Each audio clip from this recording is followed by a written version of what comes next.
Okay, I'll try to speak in a low voice so I will not wake you up.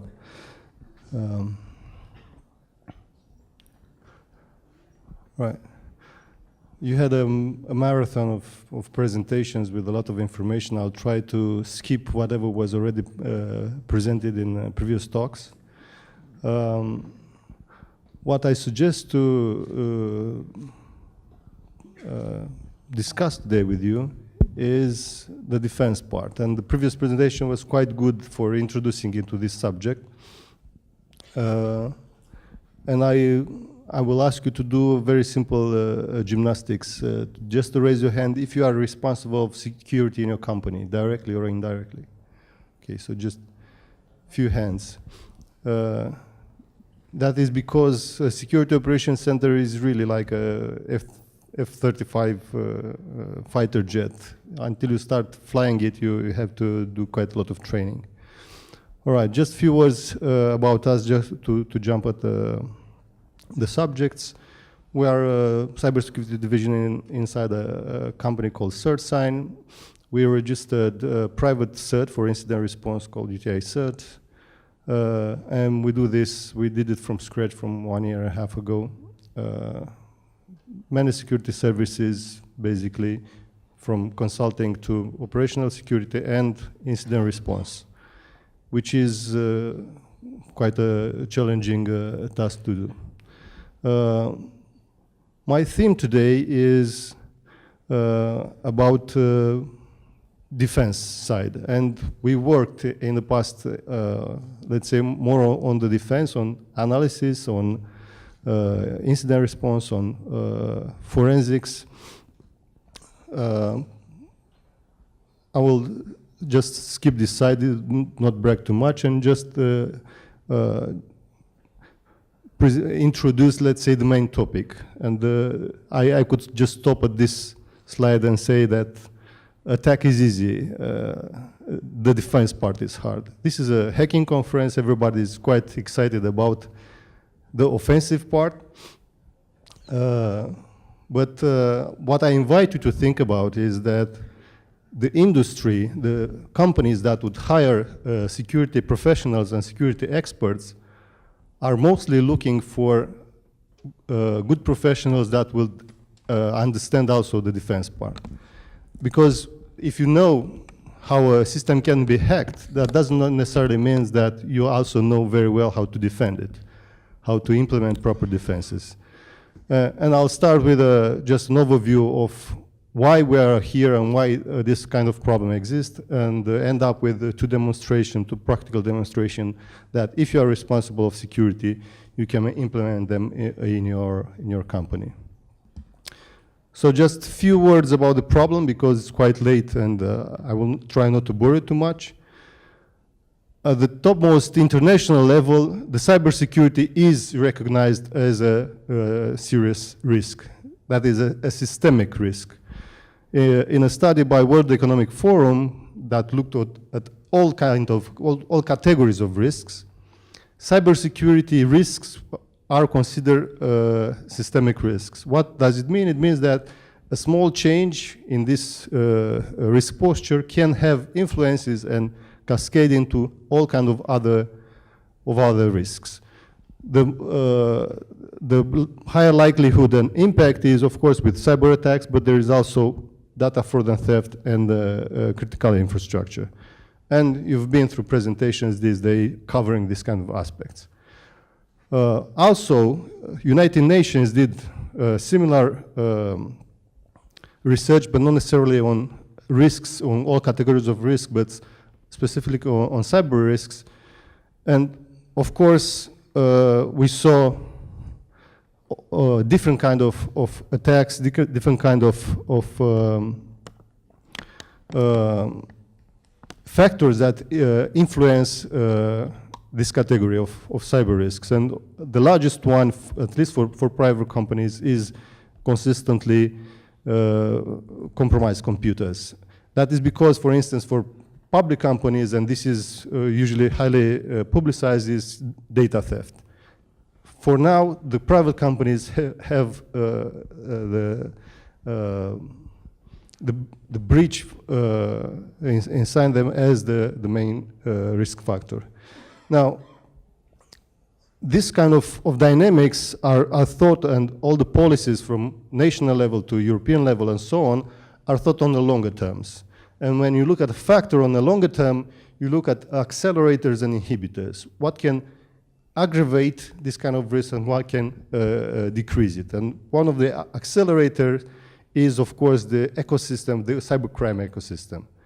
And the truth is, I really wish for you not to see or not to be to have intimate knowledge of how much money can be made on the dark side, because it's like, I don't know, it's like Sauron. It's a malefic attraction that you hardly can resist when you can realize that you can make from 10,000 to maybe 1 million a month doing illegal activities. And the worst part is that the ecosystem is booming, is an underground economy that is booming, and law enforcement is striving to counteract that. And I've been, in the past years, different law enforcement conferences, and unfortunately, I left all the time with a bitter pessimism, because the technical knowledge and capabilities are quite low. The international collaboration is really not working. Takes years to even close I don't know, 100K damage case and so on. So these are all accelerators. Moreover, a lot of people working in this dark side, let's say probably at least half of them, have absolutely no technical knowledge. This is the worst part, because there is room for entrepreneurship. It takes very little money to start this business. You don't have to know much, you just have to have that kind of sense for making money easy and taking, of course, the legal risks. And when we see prices for credit cards or for botnet renting going down, that means one thing, and you don't have to be a graduate of economics to understand that on a market where the prices go down, it means what? That actually the supply goes up. And the supply goes up because there is a growing market. There is, of course, competition, and I recall years back when I used to work at Kaspersky Lab, we were presenting, for instance, cases where malware infections, first thing they did on a certain machine was just to search for whatever other malware was there and remove it, just make sure that they don't have competition on that machine and so on. So this is another accelerator. At local level, we are not shielded from this event. Romania, when we see all kind of security reports, isn't necessarily there. We don't hear about big cases of millions of losses. We are more like a transit country. Because of infrastructure, a lot of our servers are used to attack other companies. But there are quite a lot of active botnets in Romania as well. That means there are a lot of infected computers as well. That means somebody is making money out of them. And here is just a recent view from a threat intelligence feed from Anubis networks of some active botnets, very recent data in Romania. So this is just another accelerator. Why is that? Or what would be the root causes for that? Well, on one hand, it's the defense gap, what we call defense deficit. And this is inherent to this industry or to this field. And the saying is that cyber favors offensive. That means that it's far easier, and the forces are asymmetric between offense and defense. Far easier to attack than to defend. Worse than that, companies ideally would pay zero money on any kind of security, right? If you work for any kind of company except in security, and you ask your bosses or the executives about security, how much money would they be willing to invest? Truth is, they would want to invest zero if possible, or $1 if possible. They don't want to invest in security. They just don't want the risk. They want to invest in whatever they are doing, milk factory, machinery, agriculture, whatever. This is why we also say that security is pain-driven. It's exactly the mindset of you have when you go to the doctor.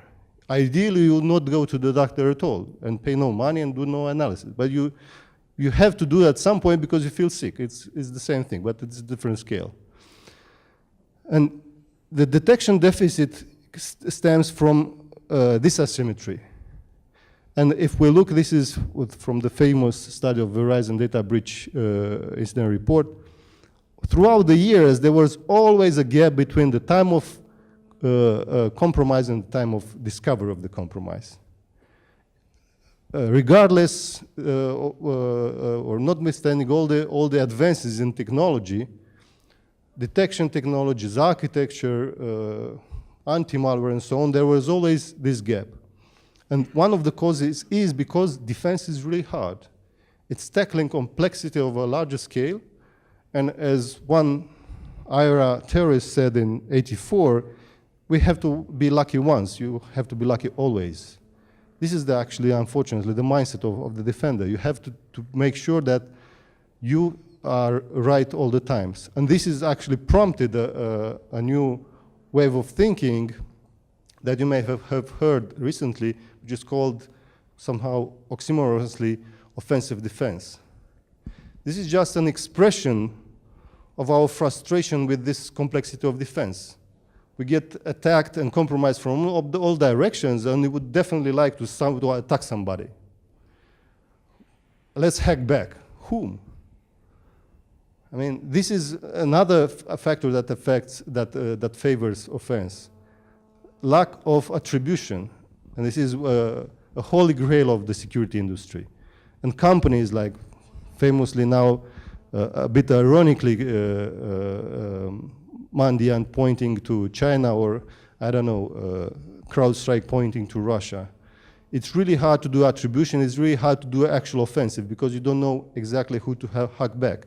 And even when law enforcement tries to take down botnets, they struggle through a lot of legal mumbo-jumbo and legal barriers, maybe crossing them a little bit, like Dutch police that simply disinfected botnets and the computers that weren't outside Netherlands, that crossed a little bit the legal boundaries. So this is another accelerator, the defense gap between offense and defense. Another defense gap is what truly stands for security. It's not about technologies, it's about people. This is, I believe, this is why you are here. You want to learn more, you want to get better at your skills and abilities. And unfortunately, a lot of companies have a difficulty of understanding that for good security, for good inside security, they have to have a serious investment in formation of their security people or contracting the right security services. There's another recent survey. Security responsible persons were asked what would be the pain areas for them. Where do they lack most the skills? And it was performing forensic analysis, determining the root cause, using these tools and so on. So these are actually some basic things. As you saw in the previous presentation, which was quite good, we have the knowledge how to organize this kind of security centers with all the procedures, with all the formalities, and so on. And there was a good question here in the first row. That person asked, okay, so how do you make sure that all those procedures do happen in the real life day by day? But I felt that the presenter didn't quite catch the question. This is actually an issue. And it happens everywhere. You write procedures even for development, for whatever else. Is any programmer in the room? Quite a lot, okay. Do you follow the product requirement description, definition? Yeah, exactly. Right, so, or you just go through some use cases, do some requirements, and then forget about them, go back to coding. Unfortunately, this happens in the operations as well. There are some procedures that are written somewhere, and then you go just pick a sword and go fight them. But this is a real gap, and companies have an issue with abilities as well. From the basic things of evaluation, even to implementing a SIEM. I would not dare to ask how many of you know that your company has a SIEM, or what is a SIEM. Because unfortunately, there are a lot of companies that simply do not implement this very basic technology of monitoring, correlation, and alerting. Another defense gap, unfortunately, this time is on our side, security people, is the mindset gap. And it may be because of the complexity. We postpone implementing patches and updating the systems because of fear of losing the whole weekend or next 2 weeks fixing stuff that simply broke. But unfortunately, looking at the trends, a lot of CVEs throughout the time are still being exploited or are exploited over long periods of time. Even high-profile attacks seen in the wild do use even 1 year, 2-year-old exploits. And this is because we fail to patch. We fail to keep the security up to date. So this is not related to skills or security investment. It's simply about security hygiene.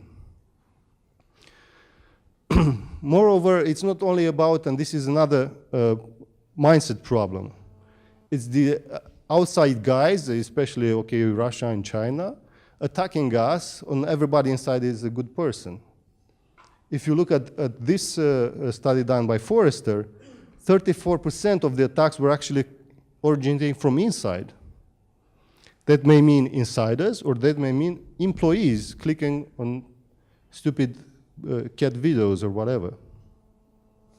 But this is another problem, and it's a mindset problem, and it's also an architectural problem, and I'll address it a bit further on and introduce maybe, if you haven't heard of, zero trust model and what does it mean.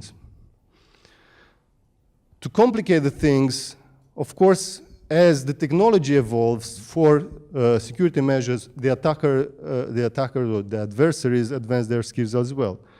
And another aggravating factors are this concept that outside are the bad guys, but inside we are doing okay. So this is called strong, or how to say, tough outside and soft inside. And unfortunately, if you take a list of, I don't know, of 20 high-profile APT campaigns in the last 3 years, and look at the compromising vectors, 99% will be some sort of spear phishing, right? This is how they actually begin. Waterholing is just an indirect form of spear phishing. But they just target directly inside your citadel. You may have the toughest UTMs and firewalls, whatever. If that employee clicks on a link, they're already inside. And moreover, you may have sandboxing and anti-malware technologies, but they already kept pace. And recently, we saw a surge in this kind of attacks. At least the serious malware already uses anti-debugging and anti-VM techniques. So it's no longer just firing up IDA and just hit F5 and, oh, this is it, this is the IP, everything is very clear, 5 minutes.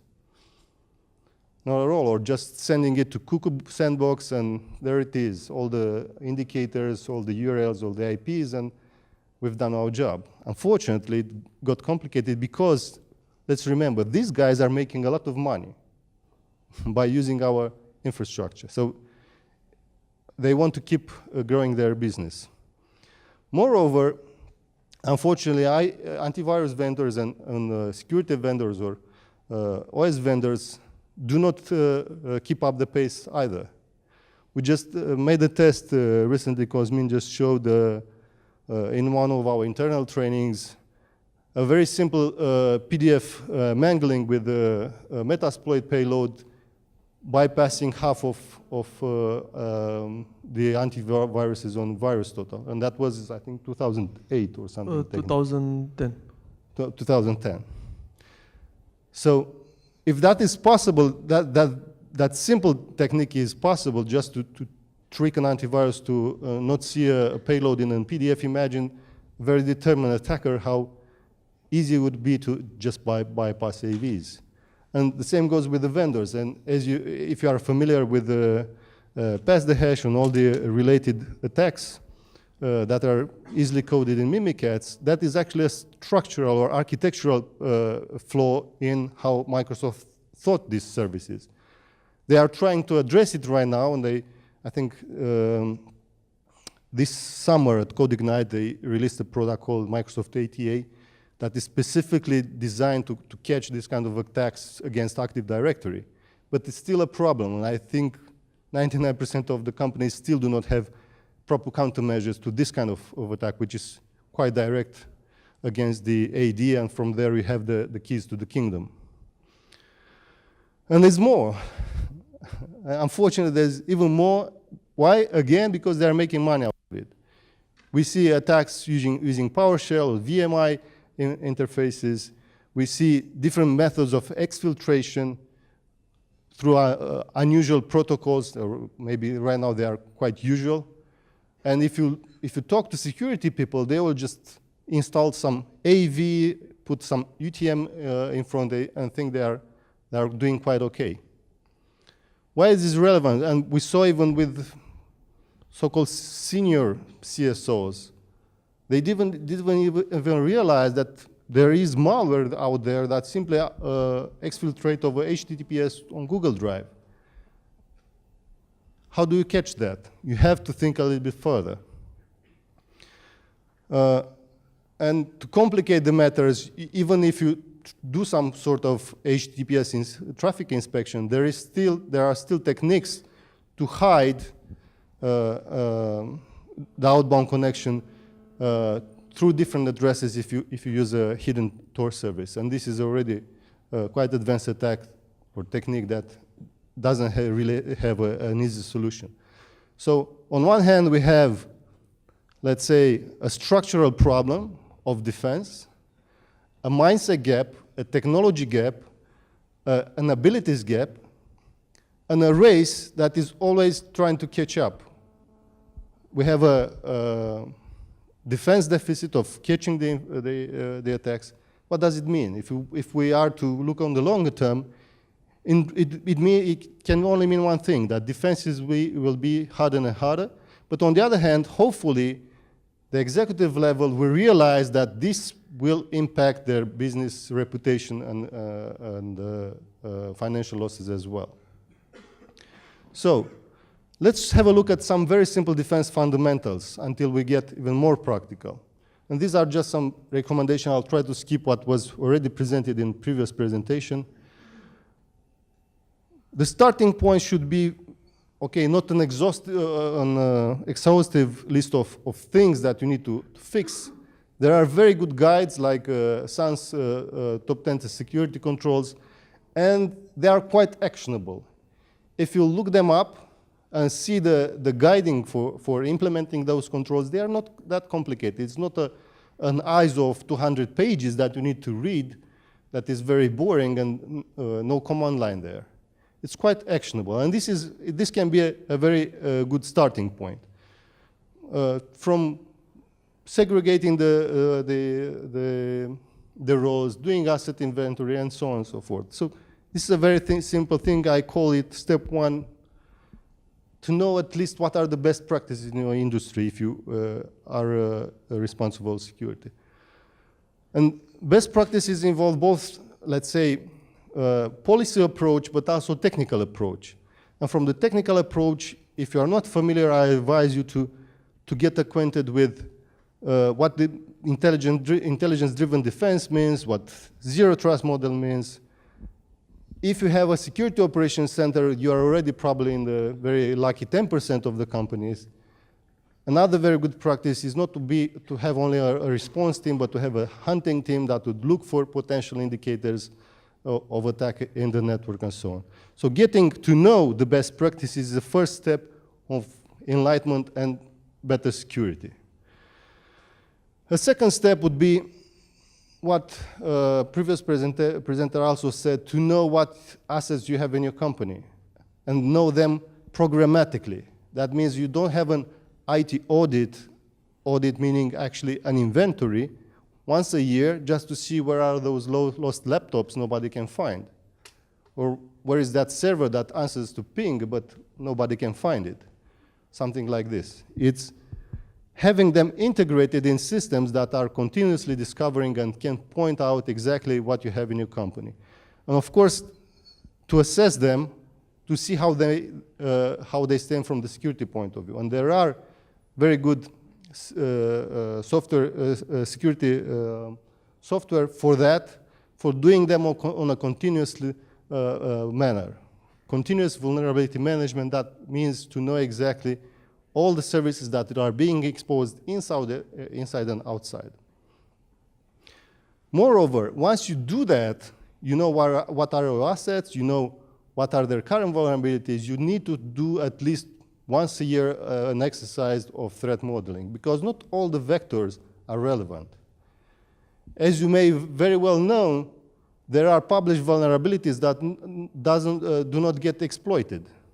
Or writing a POC for that is quite expensive in terms of knowledge and time. This is on one hand. On the other hand, not all the assets in the company are most valuable. You have to start where it hurts most for the company. And there are methodologies that are quite simple to follow, like ideal ATC from Lockheed Martin, that are quite, how to say, common sense. You just split them in system, look at attack vectors, and then implement the proper measures, triage, control, and so on.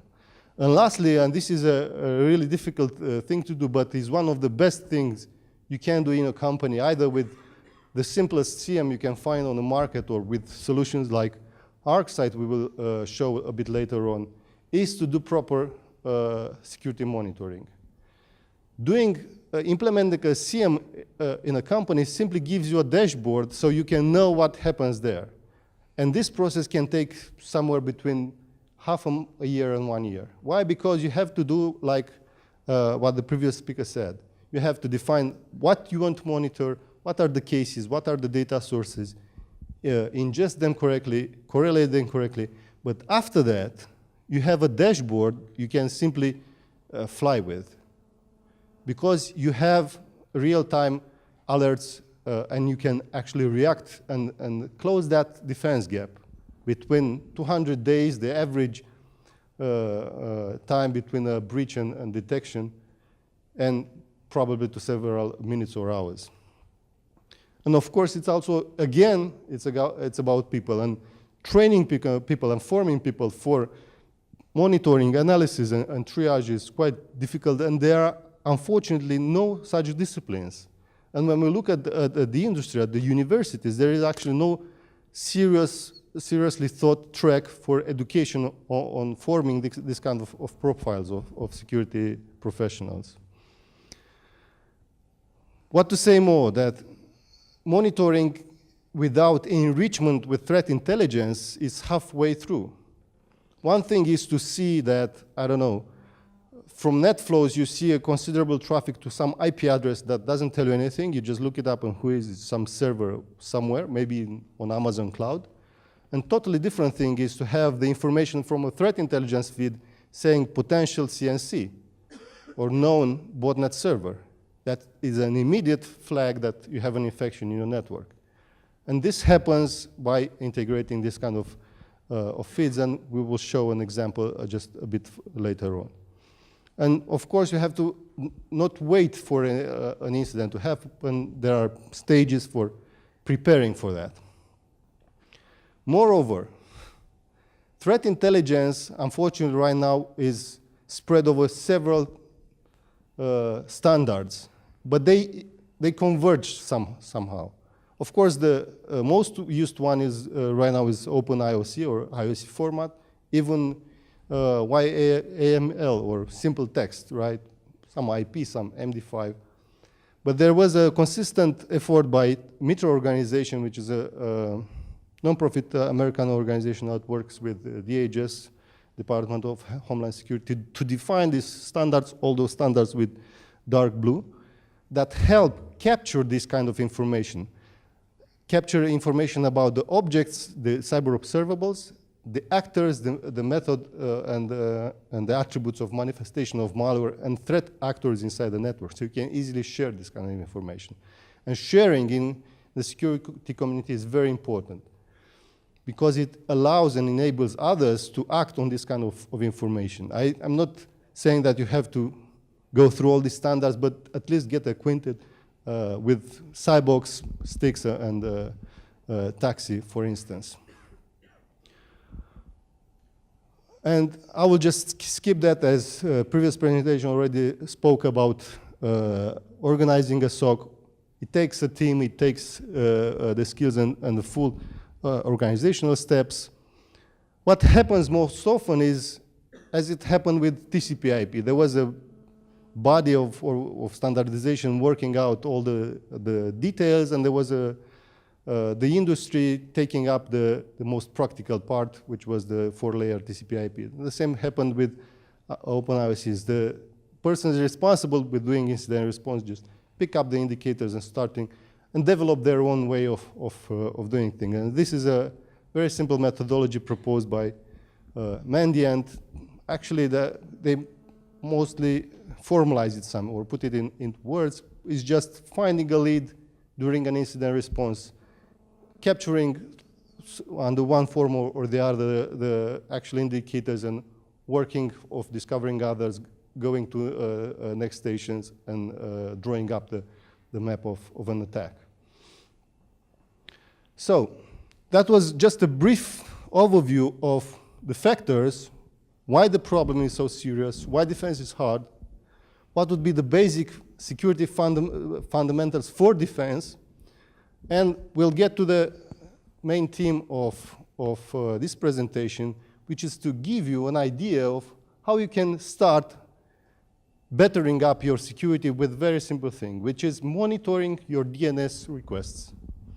And I do advise you to take a look at Zero Trust model. It's quite simple to understand. It was formalized somehow by a senior analyst at Forrester, that basically says, do not look your internal network as secure. Segment it and treat each segment as a totally different network. Do not trust any server to talk to any other server, but make sure that you authenticate inside as well.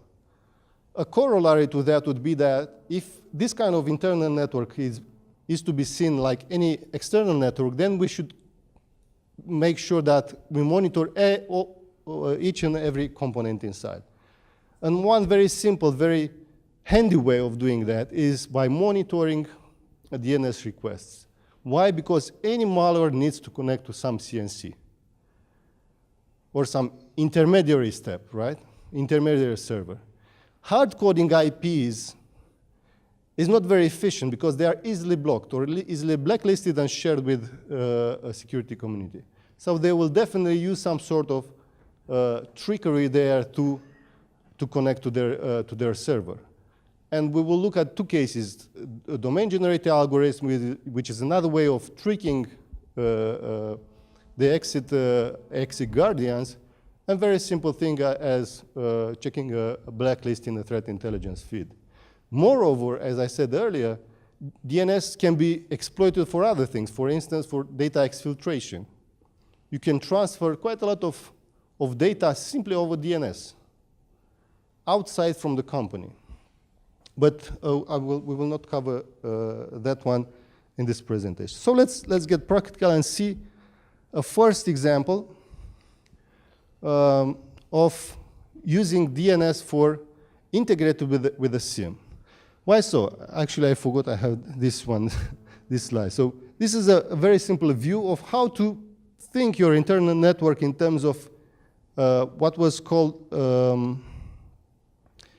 microcore perimeters.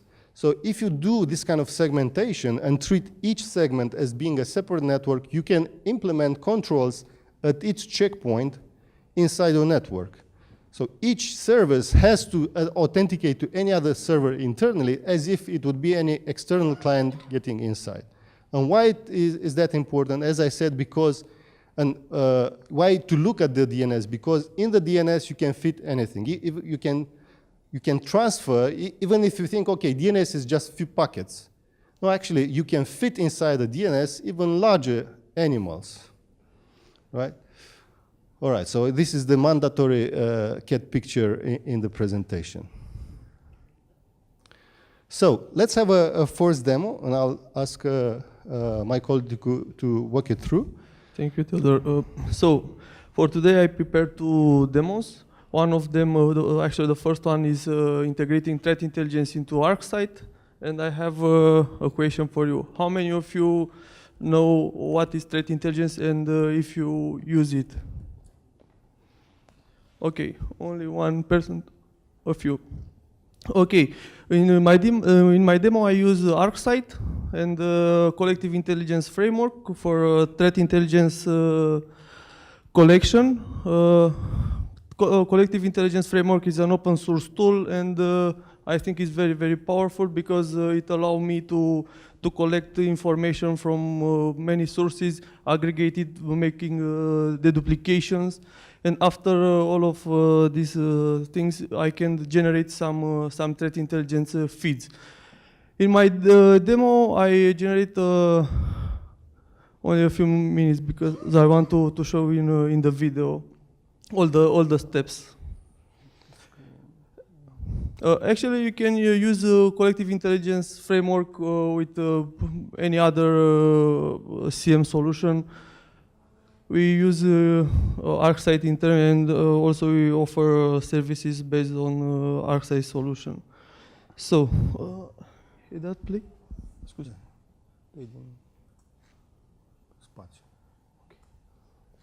So, first of all, I will show you how I send the DNS logs to the Arcsight. This is the first. Okay.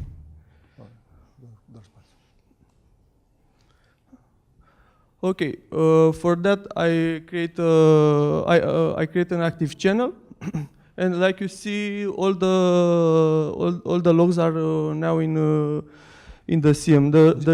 Just a second, maybe, to explain what the demo is about. So everybody understand what is Arcsight, what is a CM.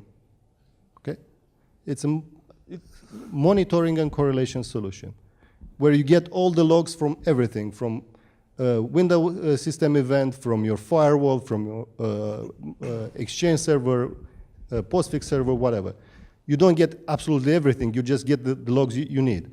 It gets collected into a CM, and the CM does some correlations, looking at the events, looking at what assets were those that send the events, and so on. And based on this kind of correlation, it can raise alerts.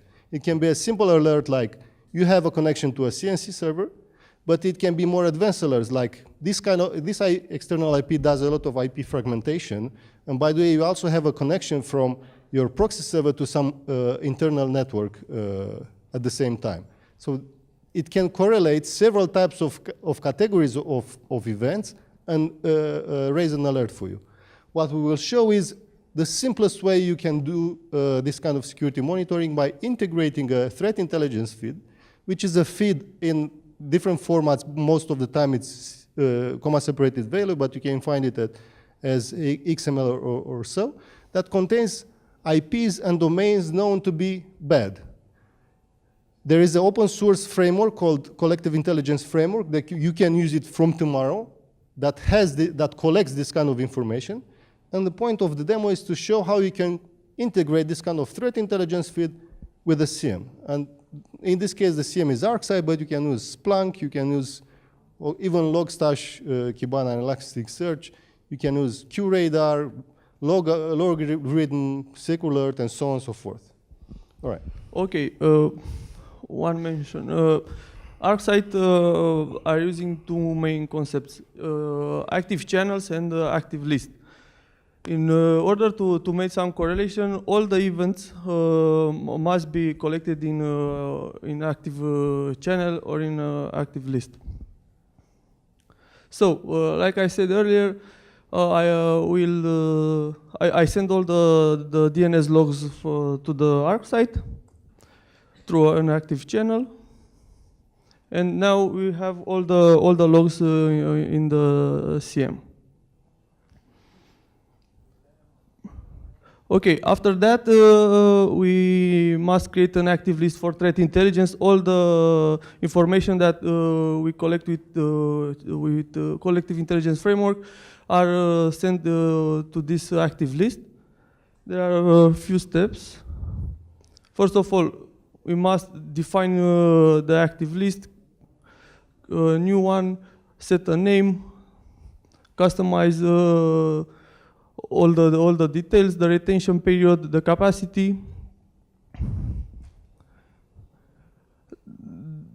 For those of you which are not familiar with Arcsight, I think is a little bit too boring, but I think it's very useful.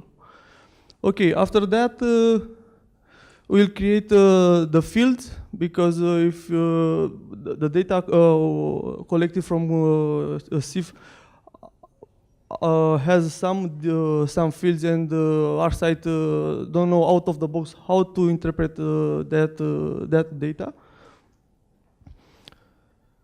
Okay, one of them, the domain name is a key, is a mandatory one. In fact, the source, all of them must be strings. The confidence is very important. Basically, it's a value determined by an algorithm. This algorithm is implemented in a collective intelligence framework based on the values, the confidence values from the sources, from where you ask, from where we collect the data. By the way, moreover, what you can do is get Alexa top 1 million domains, yeah, and input them in SIF and say, this is confidence, this is risk level 1. The higher the risk, the more probable that it's a malware domain. So you can actually whitelist known good domains and blacklist. Here in Arcsight, what we'll see is that we will treat the domain as malware if it's above 85. I'm not sure you can see that, but this is the point here of defining. The active list means we will reload it several times. This is why it's an active list. Okay, after that, we must create a rule to populate this active list. It will be a standard rule. Actually, this rule parse all the information of which are coming from the SIF, and a little bit further we'll see that we develop a Python script which help us to automate all of these steps. Okay, we create a new condition because we must to know the device name, which will be SIF, the name, SIF malware domains, and I think I should go a little bit further.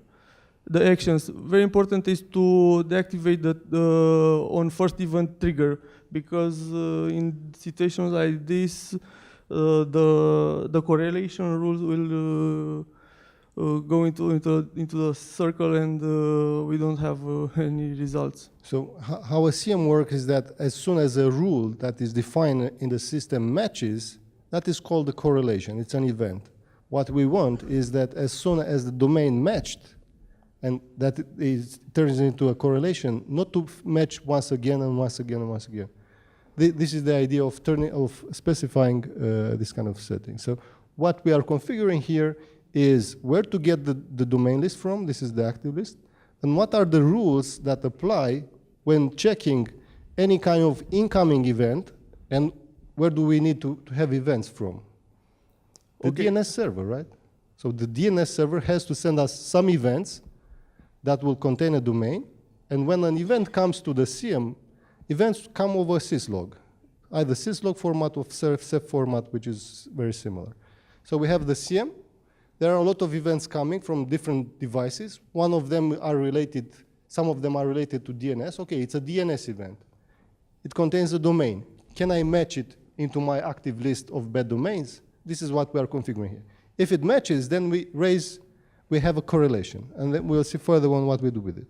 Yeah, actually, this is the rule for population, and we have another rule for Ah, correlation. here is for the Yeah. compilation for the configuration of the rule. Yeah. After that, we must move the rule to the real-time rules category. Okay, so here Because- we just created the rule. Yeah, and now we'll generate some threat intelligence feeds. CIF is a Collective it is intelligence collective framework. intelligence framework is a command line tool. It doesn't has an And you don't see interface. anything because it's very small white on dark black.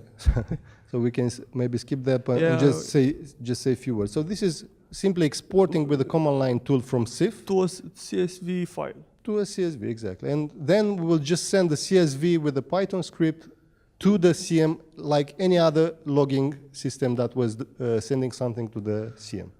Okay, after that, because we want to send alerts via email, for example, we create a destination. And this is the correlation rules for events matching the bad domains. So, like in the previous rule, we must define the event, the categories, and after that the actions. The actions will be a little bit different because we must to compare the results from those two active lists. The active list from the DNS part and the active list for the collective intelligence feed. Okay, I will skip this part because I think it's a little bit too complicated. Now we'll set the action to send the message. Yeah, here we configure some local variables because the CM doesn't know how to parse all the information, and it must to analyze every line from the active list. And for that, it's like for structure in programming.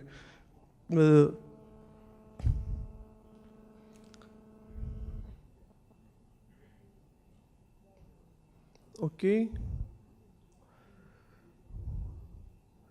And now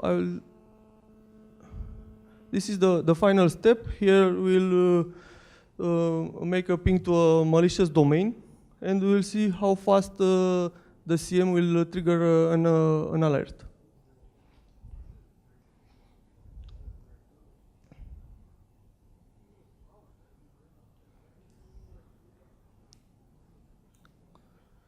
And now it is. So Okay, we have the alert in the dashboard.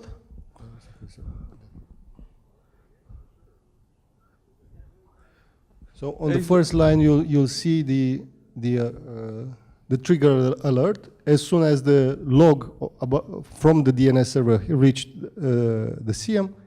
It triggered the alert regarding the IP address and the extra information that is malicious. What is the feed? And what is the source of the information? And what is the source?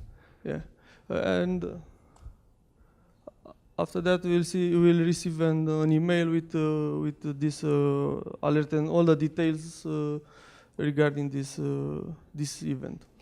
Okay, what is more is that you can actually trigger different kind of actions. For instance, you may trigger to cut from the firewall or UTM any kind of traffic that is already going to that IP address. So this is simply sending an alert on email. But what you can do is that as soon as you see that there are some computers in your network asking about a certain domain, just make sure nobody else already connected to that domain. So you can configure any kind of other actions. That is a fast forward demo with very small letters on the display, just to show that actually implementing a threat intelligence feed into SCM is probably 15 minutes. 15 minutes where you define an active list, define the mapping rules, define the trigger conditions, and the actions. And this means to be proactive in the network security monitoring. Actually, I think, is my opinion, threat intelligence would be, I don't know, for the next 2-3 years, the future in cybersecurity. Without threat intelligence, we can catch malware and the attackers, and we'll only find the compromised systems in our networks. Right. But we can't block it.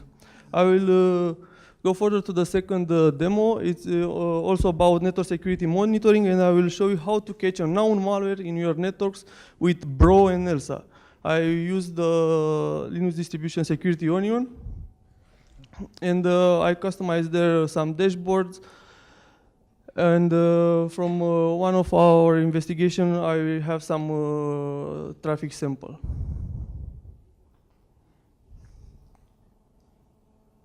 Okay.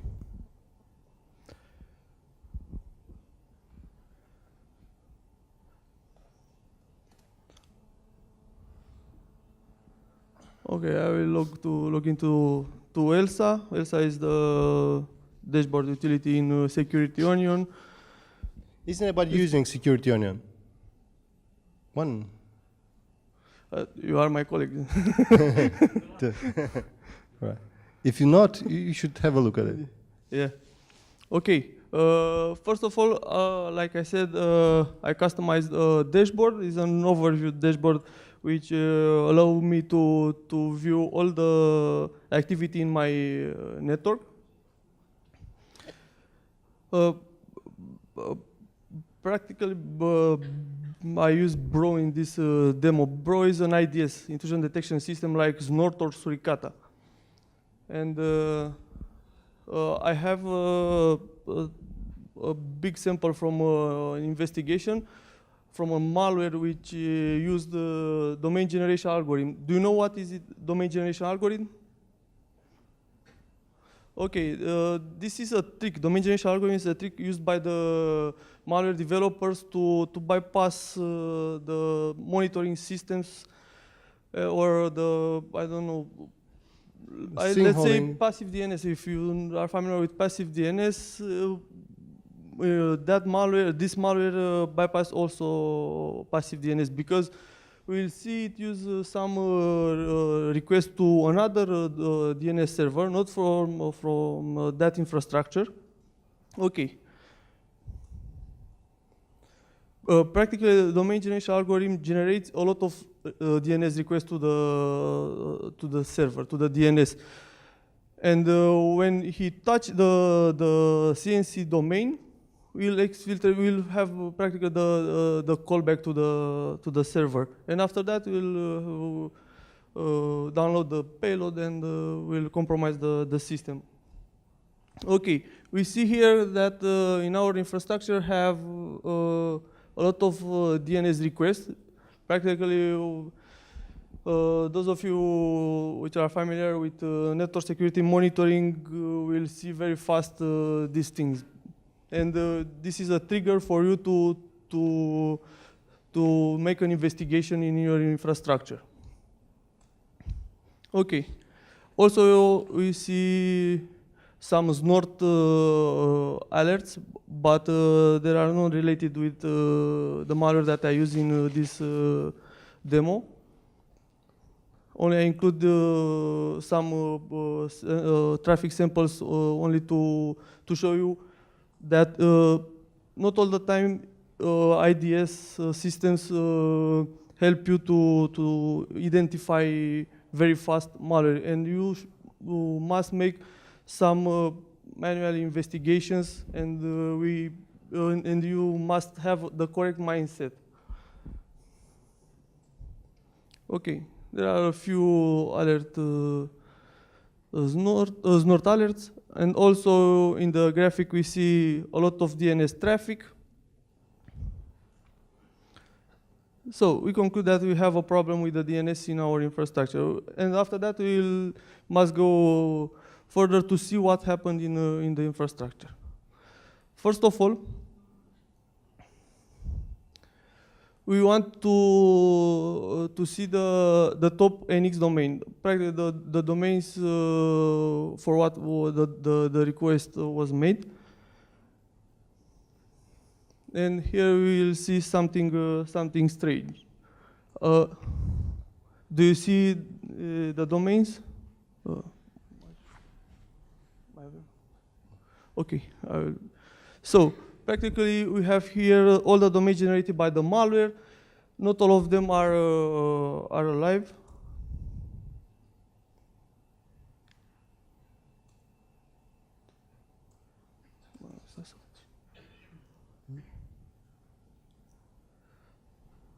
So I think for some reason,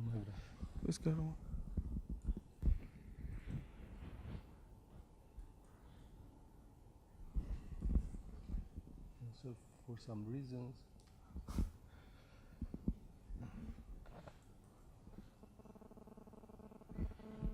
this is a Mac.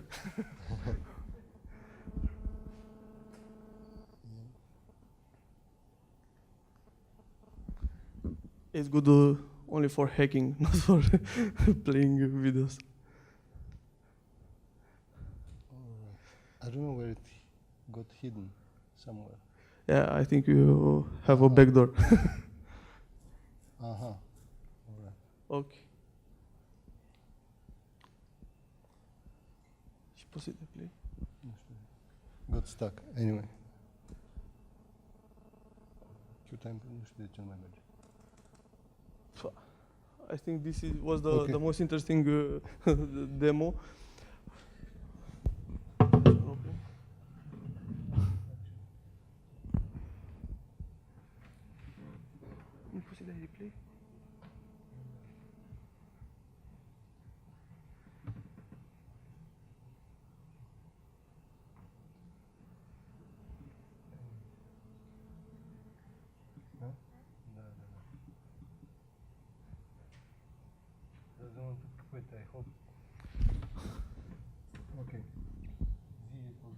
Okay, if the video doesn't work, I will tell you what happens in my demo.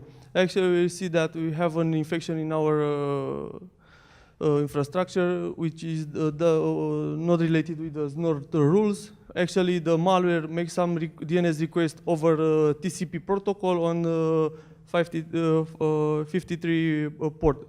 And this is not a normal behavior. It is a normal one. And this also is a trick used by the malware developer to bypass the monitoring solutions like passive DNS. Because with passive DNS, we will monitor only the DNS request made over the UDP protocol over and 53 port. If you are interested in network security monitoring, we can continue the discussion in the break in the next room. Yeah, well, because my video has a problem. I don't know what's happening. The point was to detect that there was a huge traffic of DNS requests, identify the domains, and then take measures. That was basically, and showing that you can do that with security add-in, another free solution that you can use from tomorrow. So just to somehow wrap up, we all know the saying of trust but verify. Actually, if you verify this saying of trust and verify, you'll realize it wasn't said by President Reagan. It was just a Russian proverb that was taught to him. So do not trust anything. The old mantra should actually turn into never trust and always verify, especially your traffic. That would be all. Thank you.